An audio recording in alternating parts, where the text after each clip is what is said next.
Ils n'entendent pas. Là, ils m'entendent normalement. Est-ce que bonjour à tous et à toutes en visio, est-ce que vous m'entendez?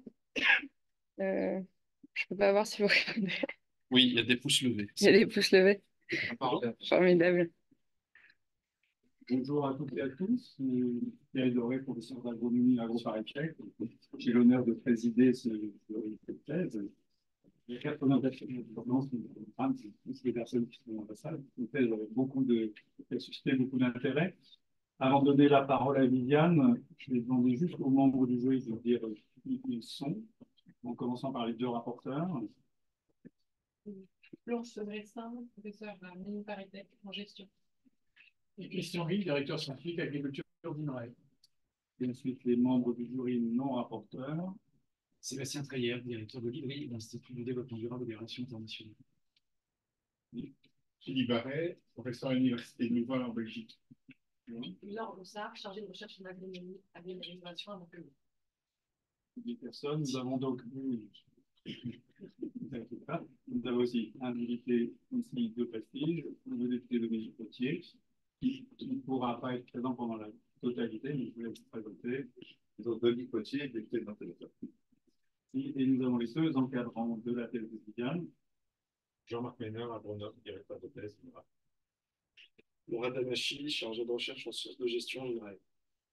Merci à toutes et tous. Et donc, Viviane, vous avez 45 minutes pour nous présenter votre travail de thèse. À vous. C'est parti. Eh ben, bonjour à tous et à tous, et merci d'être là aujourd'hui pour ma soutenance de thèse qui s'intitule donc Comment renforcer la gestion par l'État des transitions agroécologiques, analyse et reconception des plans français de réduction des pesticides. Donc, c'est une thèse que j'ai faite en sciences de gestion à l'interface avec l'agronomie, à l'UMR SADAP, qui est un UMR donc INRA AgroParisTech, et donc, comme ça a été dit, sous l'encadrement de Mourad et Anachi et Jean-Marc Ménard. Alors, avant de commencer, juste un petit mot sur ma positionnalité. Donc, moi, j'ai fait cette thèse sur l'État en étant moi-même ingénieure de l'État. Donc, je suis ingénieure des ponts, des eaux et des forêts, et la thèse a été elle-même financée par le ministère de l'Agriculture. Alors, je vais comment... Si on m'autorise. Ben non. Ah si. Attendez. Ouais, c'est bon. Donc, je vais commencer par une introduction qui nous amènera à présenter le plan de la thèse, qui est le plan que j'ai suivi pour structurer cette présentation. Et du coup, je vais commencer par quelques éléments de contexte généraux. Je pense que beaucoup d'entre vous le savent. Réduire les pesticides, c'est un enjeu de politique publique depuis plusieurs années maintenant en France. Et du coup, la France a lancé une première politique publique en 2008, un premier plan éco-phyto qui visait à réduire les pesticides de moins 50% en 10 ans. Politique qui a été révisée en 2015 pour passer à éco-phyto 2, puis en 2019 pour passer à éco-phyto 2+. Cependant, malgré des années de mise en œuvre, force est de constater que les objectifs des plans n'ont pas été atteints. On est très très loin d'avoir réduit l'usage des pesticides de moins 50%. Et du coup, ce qui s'est passé, c'est qu'il y a eu une multiplication des critiques des plans éco-phyto. Du coup, nous, face à ce constat, on s'est posé une première question d'ordre sociétal. Donc d'ordre sociétal, qui était finalement, est-ce qu'on peut identifier des éléments facilitateurs et inhibiteurs de l'efficacité des plans éco-phyto? Et quelle voie de changement est-ce qu'on pourrait proposer? Alors, avant de rentrer plus dans le détail de la manière dont on a réfléchi à tout ça, je vais faire un détour par une brève explication de ce que sont les plans éco-phyto. Et donc, la première chose à retenir, c'est que les plans éco-phyto, en fait, c'est une politique publique qui est portée par l'État. Et l'État, quand on parle de l'État dans cette thèse, on parle de l'État au sens administratif du terme, c'est-à-dire l'ensemble institutionnel qui rassemble la présidence de la République, le gouvernement et l'administration d'État, donc les ministères et les services déconcentrés. Alors, plus dans le détail, qu'est-ce qu'il y a dans les plans éco-phyto? Je ne peux pas rentrer dans le détail, mais ce qu'il faut retenir, c'est que dans les plans éco-phyto, il y a plus de 100 actions. On peut en citer quelques-unes, comme le réseau de fermes innovantes Défi, qui visait à identifier et à diffuser des pratiques alternatives à l'usage des pesticides. Il y avait aussi des instruments de formation pour celles qui connaissent les certificats. Il y avait d'autres instruments de soutien à la recherche et à l'innovation ou encore des interdictions de substances, etc. Quand on passe au plan Ecophyto 2 et 2+, on va rajouter quelques instruments. Mais on va dire que pour la logique de notre présentation, ce qu'il faut retenir, c'est que la logique des plans, en fait, elle va rester la même. Et cette logique, toujours pour la logique de notre présentation, ce qu'il faut retenir, c'est qu'elle est centrée sur 2 aspects. Donc déjà, les plans, c'est des plans qui sont centrés sur les agriculteurs et leurs conseillers. Donc c'est de ces acteurs-là qu'on va chercher à changer les pratiques principalement. Et le deuxième aspect, c'est que c'est une politique qui est principalement basée sur le volontarisme des acteurs. On a très peu d'instruments contraignants dans les plans éco-phyto. Et du coup, forcément, une fois qu'on a dit ça, on a une petite tentation de dire, bon, bah, les plans éco-phyto, ils n'ont pas marché parce qu'il y avait que des instruments volontaires finalement et qu'il n'y avait pas assez de contraintes. Mais en fait, quand on regarde la littérature, on se rend compte que la problématique de la réduction des pesticides, elle est quand même évidemment un petit peu plus complexe et qu'il y a d'autres verrous en fait à lever et notamment qu'il faut travailler sur ce qu'on a qualifié d'un double problème d'action collective. Je vais rentrer plus dans le détail dans quel est ce double problème d'action collective. Le premier, il a trait à la transformation des modes d'action de l'État depuis les années 70.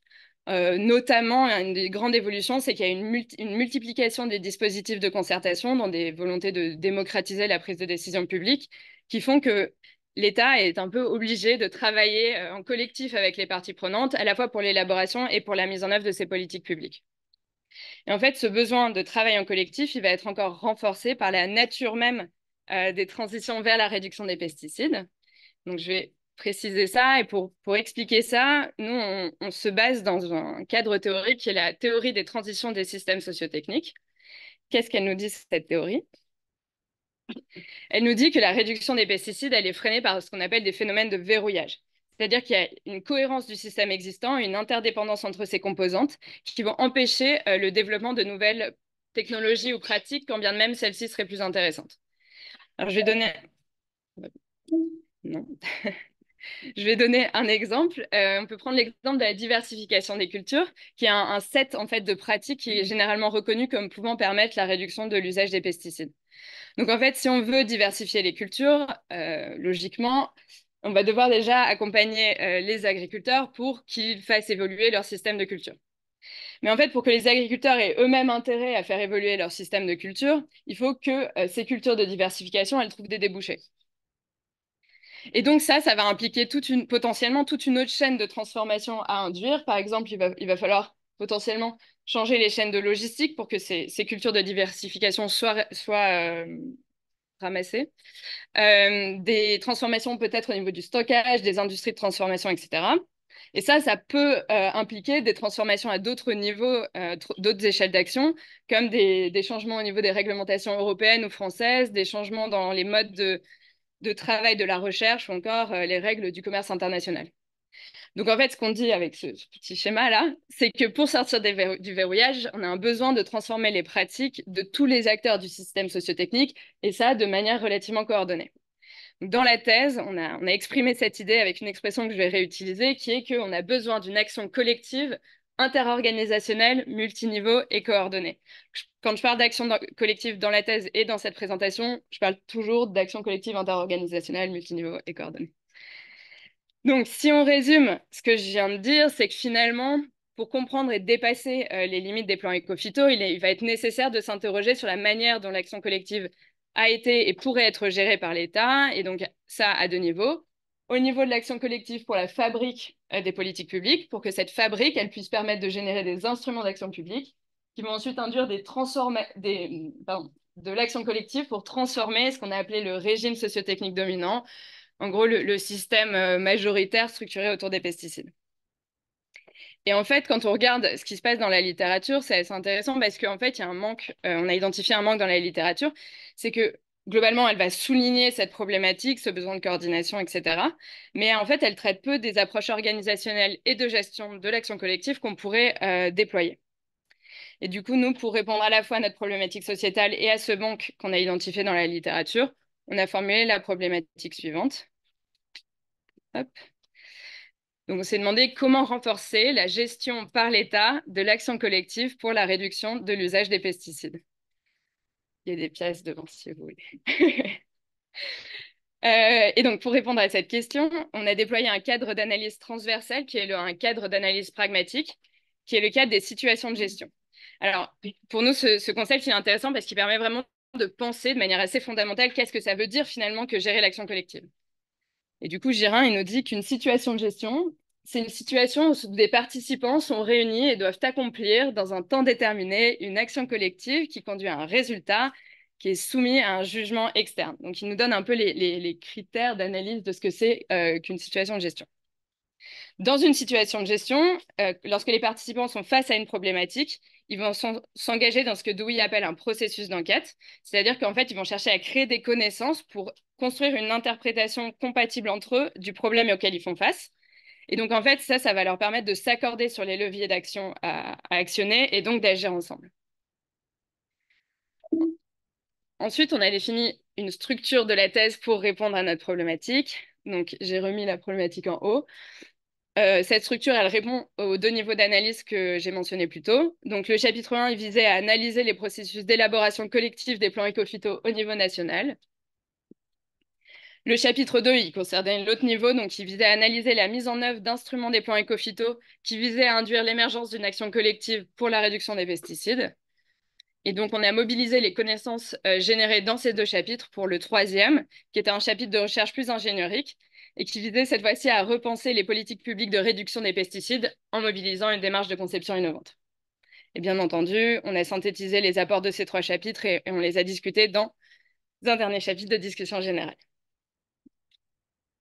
Ouais. Un petit peu.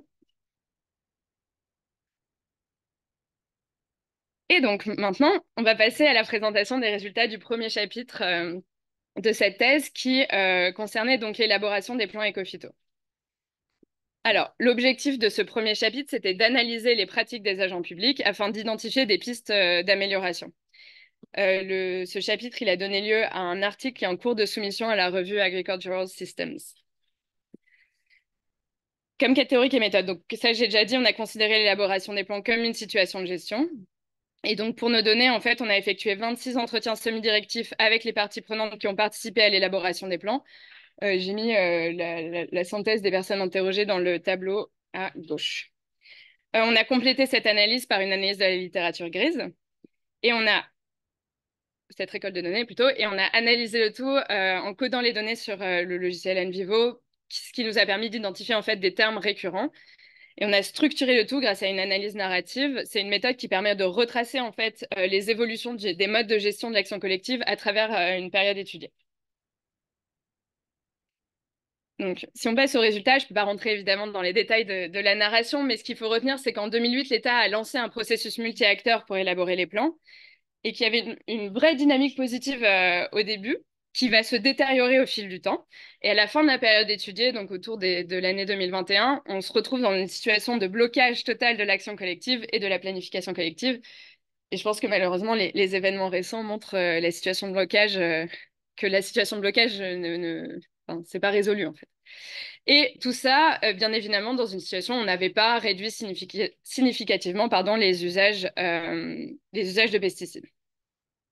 Et nous, donc, à travers l'analyse de notre narration, on a identifié 3 piliers qui ont bloqué l'action collective pour l'élaboration des plans. Et ces 3 piliers, ils concernaient donc trois niveaux. Tout d'abord, envers le processus d'enquête, puis le processus de conception des instruments, et enfin le processus de mise en œuvre des instruments. Je vais préciser en quoi ces piliers ont posé problème, en fait. Donc, le premier niveau, c'est on se rend compte que le processus d'enquête qui a été mis en place était inadapté. C'est-à-dire que les méthodologies qui ont été déployées par le collectif pour essayer de comprendre les implications de l'objectif de moins 50%, en fait, il n'a pas permis déjà, il n'a pas permis de faire émerger une compréhension compatible du problème entre les participants sur voilà, qu'est-ce qu'il faudrait faire? Et notamment, ça n'a pas permis de prendre en compte le verrouillage et ses implications sur les différents acteurs du système sociotechnique.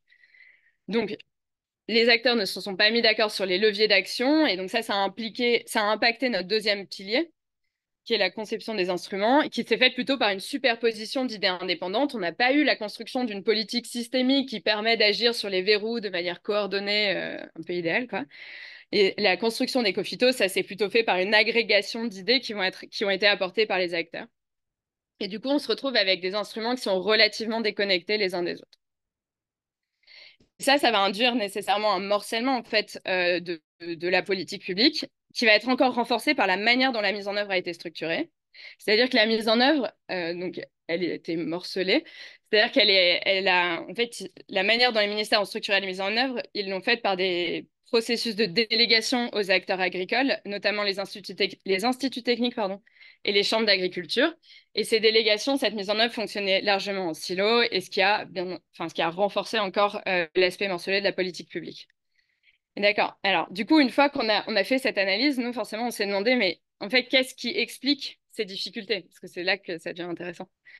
Et ce qu'on a identifié dans l'analyse, c'est qu'en fait, il y avait un problème récurrent de ce qu'on a qualifié de capacité politique, sur un terme de Wu et al.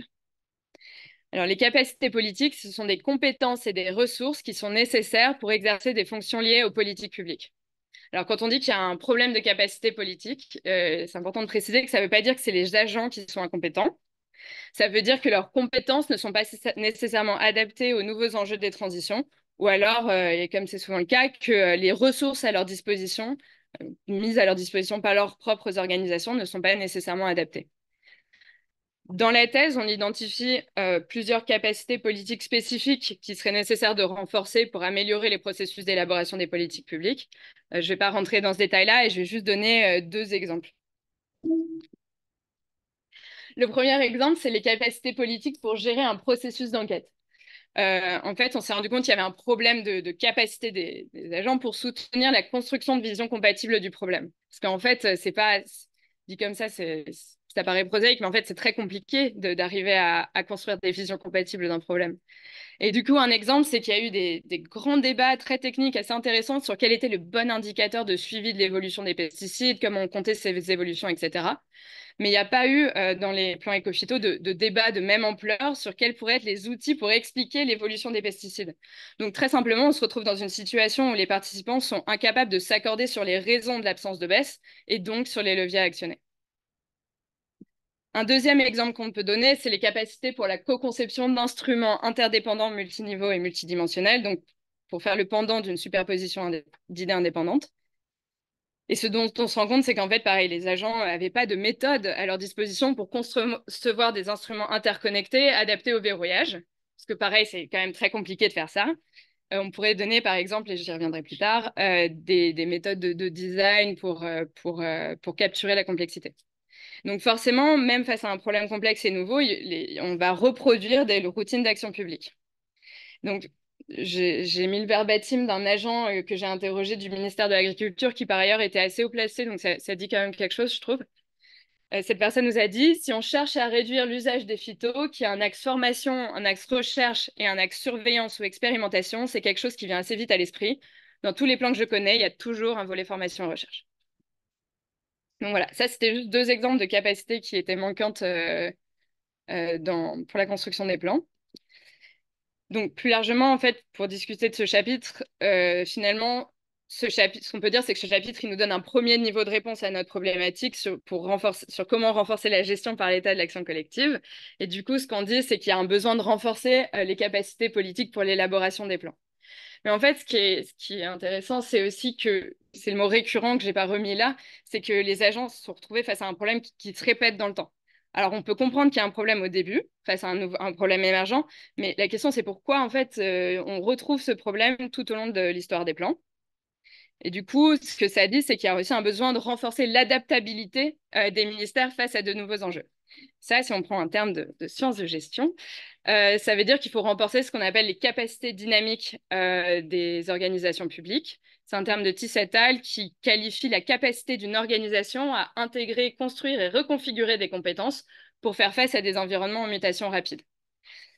Et en fait, alors déjà, c'est un sujet qui est très peu étudié dans la littérature en ce qui concerne les organisations publiques. C'est un terme qui est plutôt étudié pour les organisations privées. Donc, ça ouvre des pistes de recherche assez intéressantes. Comment est-ce qu'on peut renforcer l'adaptabilité en fait, des organisations publiques? Mais ça suggère aussi des apports opérationnels qui conviendrait d'explorer plus en détail. J'ai juste mis un exemple un peu rapide.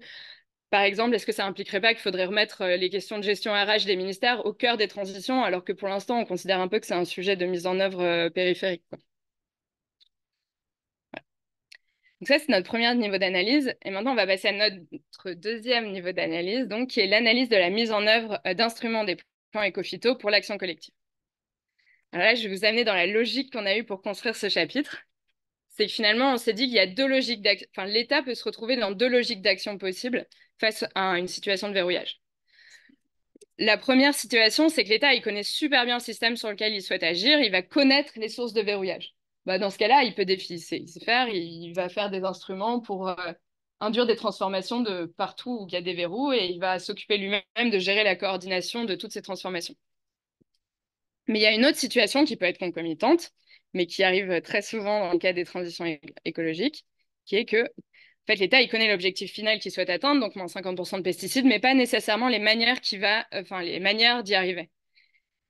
Et donc, ce qu'il doit faire, c'est qu'il doit réussir dans une situation de verrouillage à induire une action collective vers l'objectif sans préciser, sans être prescriptif des actions à prendre.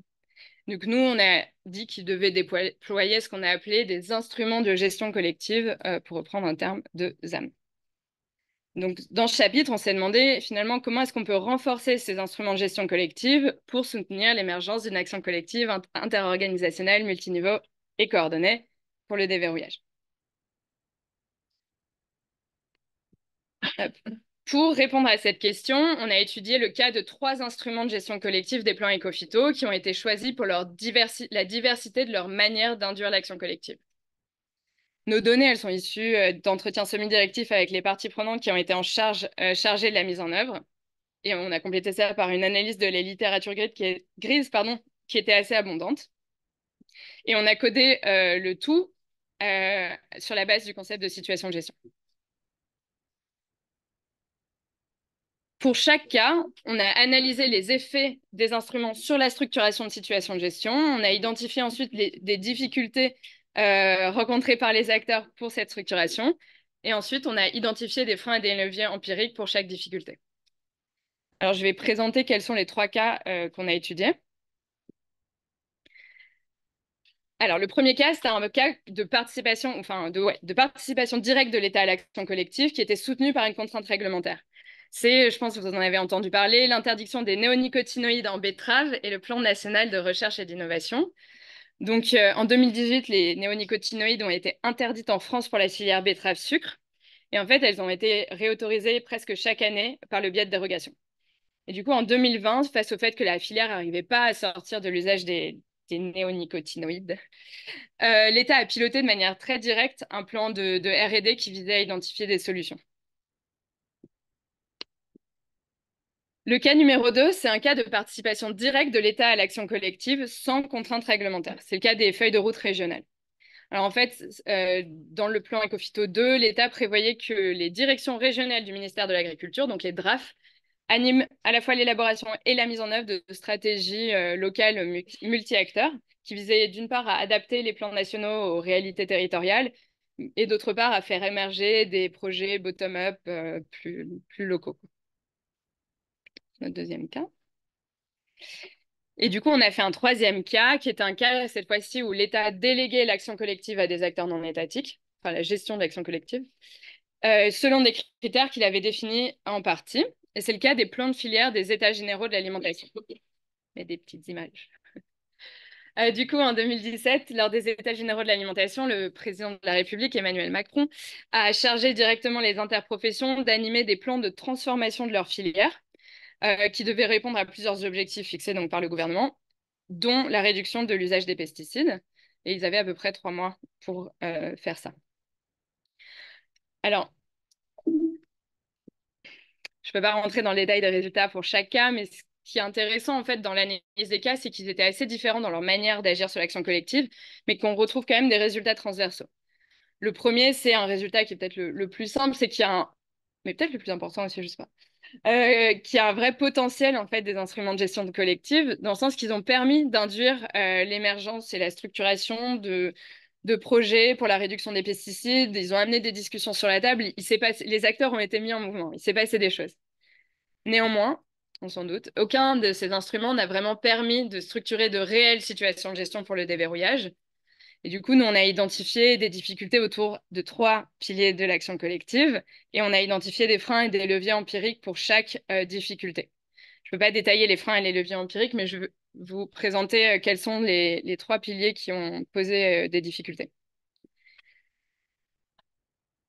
le premier pilier, c'était de réussir à enrôler les participants adéquats dans la situation de gestion, c'est-à-dire à faire que en fait, les acteurs s'engagent dans une dynamique collective pour baisser les pesticides, quoi, très concrètement. Si on prend l'exemple des plans de filière, on se rend compte que ce qui a fait défaut, c'est que certaines interprofessions manquaient de capacité, on revient sur ce concept, pour le faire. Donc, par exemple, il manquait totalement de prise sur leurs membres. Si, dans le cas de la filière de l'interprofession fruits et légumes, si la filière framboise n'avait pas envie de réduire les pesticides, ben, l'interprofession, elle ne pouvait rien faire, en fait, pour amener la filière framboise à réduire les pesticides, très concrètement. Et parfois, dans certaines interprofessions, il y avait vraiment un manque de moyens humains pour réussir à mener une démarche de telle ampleur. Donc, ce qu'on voit, en fait, ce qu'on dit, c'est que l'instrument, il n'offrait pas de levier aux interprofessions pour enrôler leurs membres dans la situation. La deuxième difficulté que les acteurs ont rencontrée, c'est de parvenir à définir un résultat collectif qui vise le déverrouillage et vraiment d'aligner les participants derrière cet objectif. En fait, de se mettre d'accord sur là où on va et que là où on va, ça soit le déverrouillage. On peut prendre l'exemple des feuilles de route régionales qui est vraiment symptomatique. Parce qu'en fait, il n'y avait pas d'objectif qui a été fixé au niveau national pour chaque région, enfin par le niveau national pour chaque région. Mais les instruments ne contenaient pas non plus de mécanismes politiques qui auraient permis aux régions je sais pas, de négocier pour fixer des objectifs régionaux et répartir les efforts entre eux.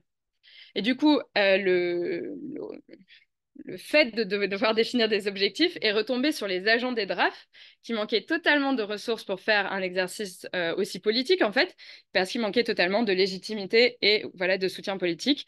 Comme nous l'a dit l'agent d'une DRAF, nous a dit que ça aurait été le travail du national de décliner par région et par filière. Il faut être complètement fou pour mettre une réduction, pour après être mis au pied du mur en disant vous n'avez pas atteint les chiffres. Et personnellement, je comprends. Et enfin, le dernier pilier, c'était de parvenir à gérer un processus d'enquête qui visait l'identification des transformations à opérer à l'échelle du système sociotechnique. Là, on peut prendre l'exemple du dernier cas, donc l'exemple de l'interdiction des néonicotinoïdes en betterave et du plan national de recherche et d'innovation. Donc, on a un peu regardé quels étaient les projets de recherche qui avaient été lancés par les acteurs.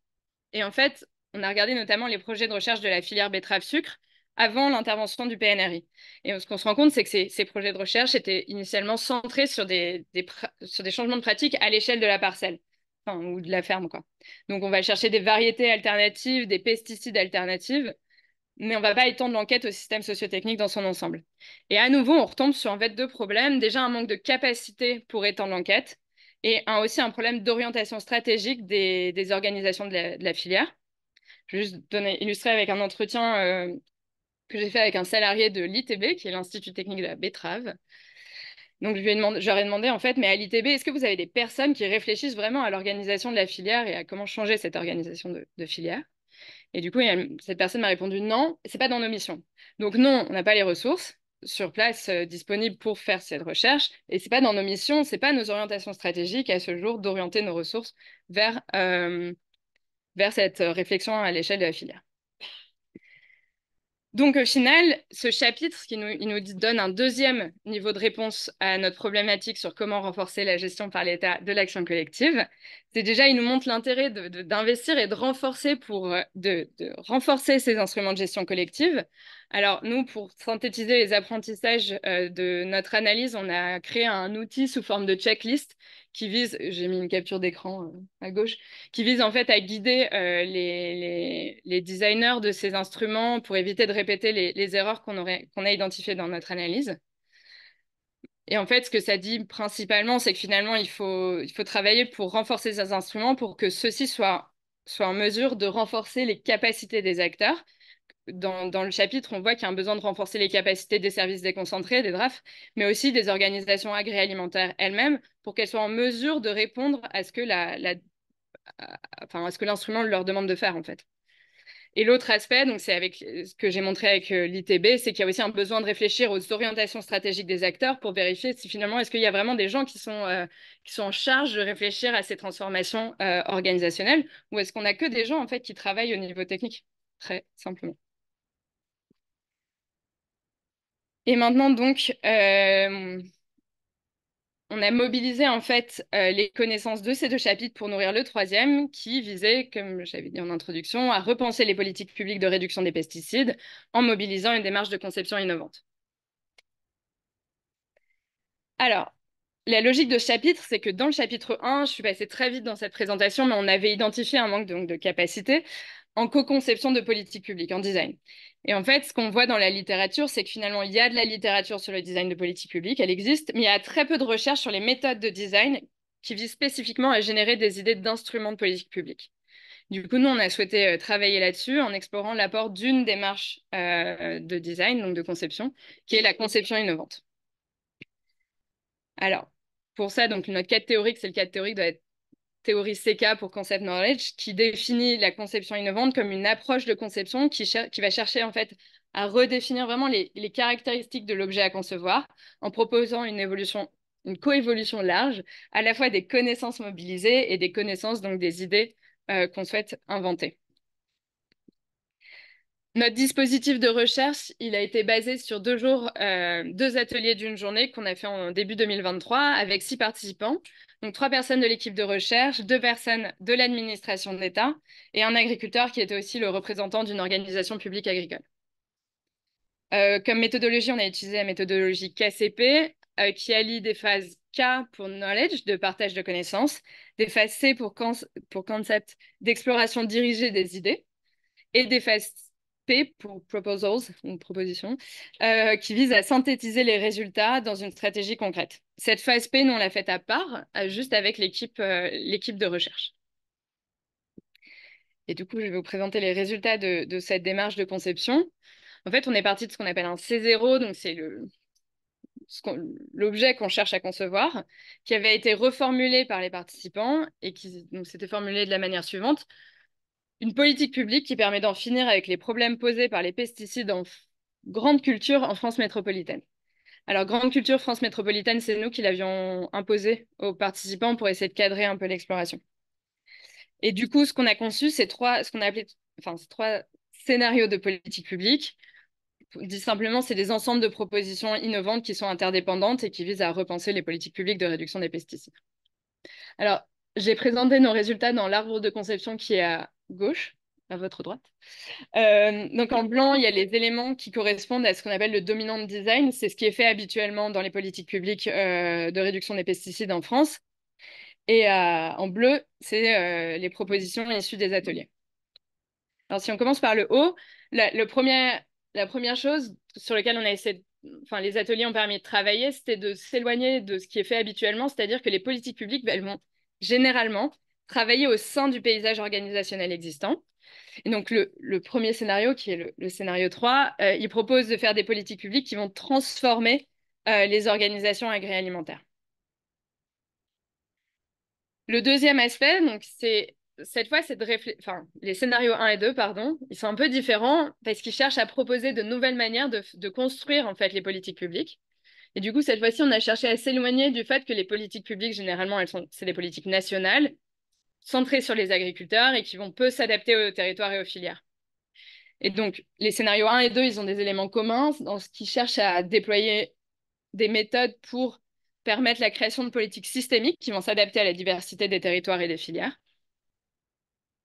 Et ensuite, le scénario 2, il propose en fait de faire une démarche bottom-up, c'est ça, donc de faire une politique publique qui serait cette fois-ci principalement élaborée au niveau local, de manière différenciée en fonction des territoires, alors que le scénario 1, en fait, il se rapproche de ce qui est fait habituellement et il propose de faire des politiques publiques nationales, mais qui vont vraiment travailler sur le fait de donner les moyens aux niveaux locaux d'adapter ces politiques nationales aux réalités des filières et des territoires.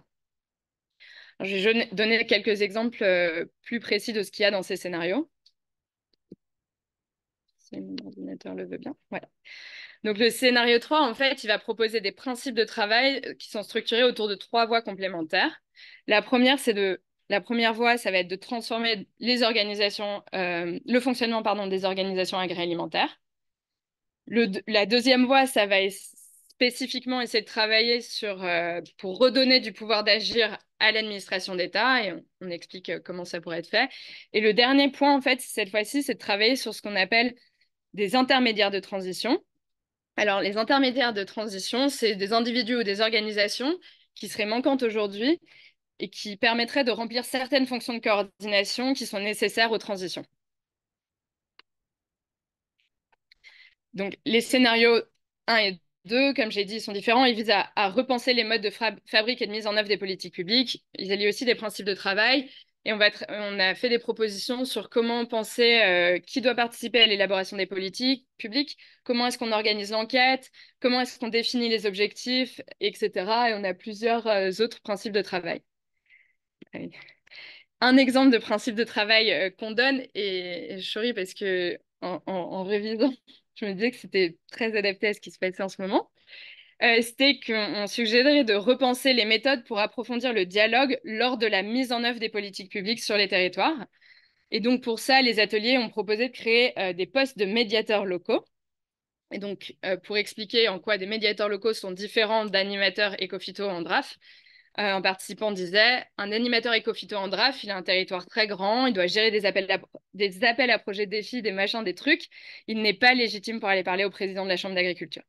Donc, on a fait des propositions pour essayer de dépasser ces difficultés.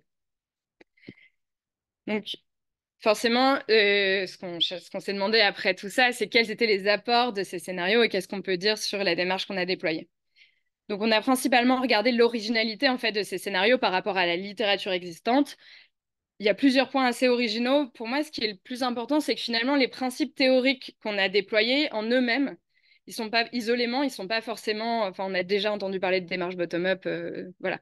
Mais là où il y a une originalité que je trouve intéressante, c'est on propose une alliance entre ces principes théoriques et des principes d'opérationnalisation qui sont basés sur le vécu des acteurs et qui donc cherchent à dépasser ce qui a déjà été fait dans le passé. L'autre aspect que je trouve assez intéressant, c'est qu'on a une richesse assez forte des propositions. La thèse et le chapitre 3 est assez épais, et seulement à l'issue de 2 jours d'atelier. En fait, c'est quand même assez court pour l'élaboration de politiques publiques, et même si bien sûr il y a un travail à côté. Et du coup, pour toutes ces raisons, on a conclu que la conception innovante, ça pouvait être une approche qui pouvait être vraiment intéressante pour renforcer l'élaboration collective des politiques publiques. Et ça, en fait, dire ça, pareil, ça tient en une phrase, mais c'est un résultat qui est quand même assez important parce qu'en fait, les démarches de conception innovante ont été très rarement utilisées pour des objets aussi abstraits et complexes que des politiques publiques. Et à notre connaissance, il n'y a qu'une personne qui l'a fait, c'est Plucinotta, enfin, un collectif du coup, c'est Plucinotta et al. Pour l'Italie. Et donc, suite à ces bonnes paroles, on va passer à la discussion générale de la thèse. Et on va finalement donc voir comment tout ça fait sens pour répondre à notre problématique qui était comment renforcer la gestion par l'État de l'action collective pour la réduction de l'usage des pesticides. Et du coup, en fait, ce qu'on dit de manière transversale aux 3 chapitres, c'est que pour renforcer la gestion par l'État de l'action collective, il va falloir impulser un changement organisationnel de grande ampleur qui va s'opérer à plusieurs niveaux. Déjà, au niveau des organisations qui composent l'État en lui-même, que ce soit les niveaux nationaux ou les services déconcentrés. Et donc, comme on l'a montré de manière transversale, il faut travailler sur leurs compétences et leurs ressources, donc ce terme de capacité, mais aussi sur des questions d'orientation stratégique. Je l'ai effleuré en parlant de l'idée des intermédiaires de transition et qu'il y avait peut-être des fonctions stratégiques qui n'étaient pas remplies aujourd'hui. Le deuxième aspect, c'est qu'il faut que l'État change de posture et de mode d'action et qu'on sorte de ce que Epstein qualifie de gouvernement à distance. Alors, je vais expliquer. Nous, en fait, ce qu'on a fait dans la thèse, c'est qu'on a remis l'action collective au cœur des transitions et à travers l'approche pragmatique, le sens au cœur de l'action collective. Sauf qu'en fait, très prosaïquement, pour créer du sens entre des acteurs qui sont des acteurs humains, il y a besoin que ces acteurs humains discutent entre eux concrètement en chair et en os. Or, aujourd'hui, en fait, c'est une posture distanciée qui domine. Et ce que Epstein appelle le gouvernement à distance, en fait, c'est que le pouvoir d'agir des services déconcentrés a été réduit au profit des collectivités territoriales, du Parlement et oui, des administrations centrales. Et du coup, on se retrouve dans une situation où l'État il va essayer de piloter des évolutions territoriales à distance à travers des instruments qui ne nécessitent pas de forte présence humaine sur place. Et celles et ceux qui connaîtraient, il y a l'exemple des appels à projets nationaux. Or, nous, en disant qu'il y a besoin de sens et il y a besoin d'humaniser les processus publics, ça implique forcément de sortir de cette posture distanciée. Et le dernier aspect, c'est que pour renforcer la gestion par l'État de l'action collective, il faut aussi que l'État s'investisse dans la transformation de ses parties prenantes, en fait, des organisations agroalimentaires, aussi en travaillant sur les compétences, les ressources et les orientations stratégiques. J'ai donné l'exemple de l'Institut technique de la betterave sur les orientations stratégiques, pour que, en fait, les organisations soient en capacité de répondre à ce qui émane de la demande publique, qu'elles aient en fait les moyens de se transformer elles-mêmes. Donc, au-delà de cette réponse à la problématique, on a aussi une réflexion sur l'approche méthodologique qu'on a déployée dans la thèse, et on a déjà réfléchi aux apports de l'approche pragmatique. Alors nous, ce qu'on s'est dit, c'est que finalement, c'était une approche assez intéressante parce qu'elle permet d'étudier les pratiques très concrètes, des acteurs plutôt que les mécanismes macro qui vont s'imposer à eux. Et du coup, ça permet d'identifier des pistes de recherche qui permettent de travailler sur des leviers concrets en retour et donc de rapprocher la recherche des acteurs, ce qui est un besoin qui a été identifié par la littérature sur les transitions des systèmes sociotechniques. La deuxième chose, et ça c'est pour faire honneur à SADAPT, c'est qu'on a réfléchi aux apports de l'interdisciplinarité. Donc moi j'ai fait une thèse en sciences de gestion, mais à l'interface agronomie et donc avec de la conception. Et on voit que ça nous a permis en fait de traduire les problèmes assez complexes qui sont posés par l'agronomie système en problèmes d'action collective actionnable et d'imaginer des pistes de dispositifs pour dépasser ces problèmes. Alors, juste une petite illustration de l'intérêt de ces approches, c'est que finalement, moi-même, ça m'a permis d'entrer en dialogue avec les acteurs. On m'a demandé de faire des présentations au ministère de l'Agriculture, mais j'ai aussi été en discussion avec le ministère de l'Environnement.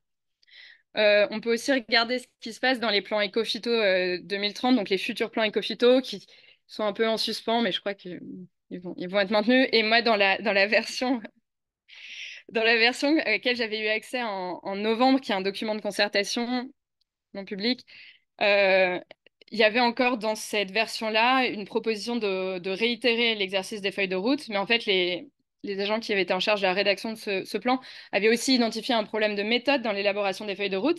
Ce qu'ils voulaient faire, c'était des projets pilotes pour essayer de changer ces méthodes et ensuite diffuser les méthodes à l'échelle de toute la France. Et du coup, on peut se dire que nos chapitres 2 et 3, principalement, pourraient venir directement nourrir la construction de ces projets pilotes. Je pense qu'il y a une même utilité potentielle pour ce qui se passe autour de la planification écologique en ce moment et sa territorialisation. Alors, bien entendu, mon travail il contient aussi des limites qui ouvrent aussi des perspectives de recherche. Les principales limites, ça va être, à mon sens, des limites de cadrage. C'est que, parce que c'était l'exercice de la thèse, on a travaillé sur une seule politique publique centrée sur l'État et avec un centrage sur la problématique des pesticides plutôt qu'une approche agroécologique qui est pourtant ce qu'on cherche à atteindre in fine. Donc ça, en retour, ça ouvre des perspectives de recherche. Tout d'abord, pour tester la généricité des résultats, ça serait intéressant de regarder ce qui se passe dans d'autres politiques publiques avec d'autres acteurs et dans d'autres pays. Mais ce qui serait aussi intéressant, on pourrait étudier beaucoup de choses, mais notamment, je pense que ça serait aussi intéressant de garder cette approche pragmatique pour essayer d'étudier les difficultés opérationnelles à la mise en cohérence des politiques publiques qui vont agir sur tout le système pesticide. Parce que nous, on n'a regardé que le système de gestion intentionnelle, comme dirait Mermet, plutôt que le système de gestion effective. Et là, par exemple, moi, je m'étais dit que ça pourrait être intéressant de regarder aussi ce qui se passe autour de la planification. Et est-ce que le dispositif qui a été mis en place, il va vraiment servir à renforcer les capacités des agents pour mettre en cohérence ce système de gestion effective? Et si oui, pourquoi? Et donc, on arrive maintenant au moment de conclure de manière plus générale cette présentation. Parce que je me suis dit que c'était important. Je vais conclure en premier lieu sur ce qu'on ne dit pas. Et en fait, ce qu'on ne dit pas, c'est que réduire les pesticides, ça passera uniquement par des changements organisationnels ou par l'action collective. C'est pas ce qu'on dit dans la thèse. Évidemment, il faut faire des recherches sur la politique agricole commune, les outils réglementaires, les politiques d'innovation, le pouvoir des syndicats et j'en passe. Nous, on a fait un travail sur un sujet précis, mais on prétend en aucun cas répondre à toute la problématique. Néanmoins, on dit quand même des choses. Et donc, ce qu'on dit, c'est que finalement, une réflexion sur l'action collective est nécessaire pour enclencher des transformations systémiques d'ampleur et qu'il existe en fait des leviers organisationnels qui sont aujourd'hui totalement sous-valorisés. Donc, finalement, pour conclure cette conclusion, quand on réfléchit à comment renforcer l'action de l'État pour les transitions, finalement, renforcer l'action de l'État pour les transitions ne se fera pas sans une réflexion approfondie sur son organisation et sur ses moyens. Merci.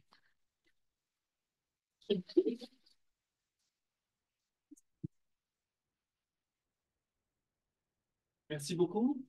Nous allons donc passer à la séance de discussion avec les membres du jury, en commençant par les deux rapporteurs.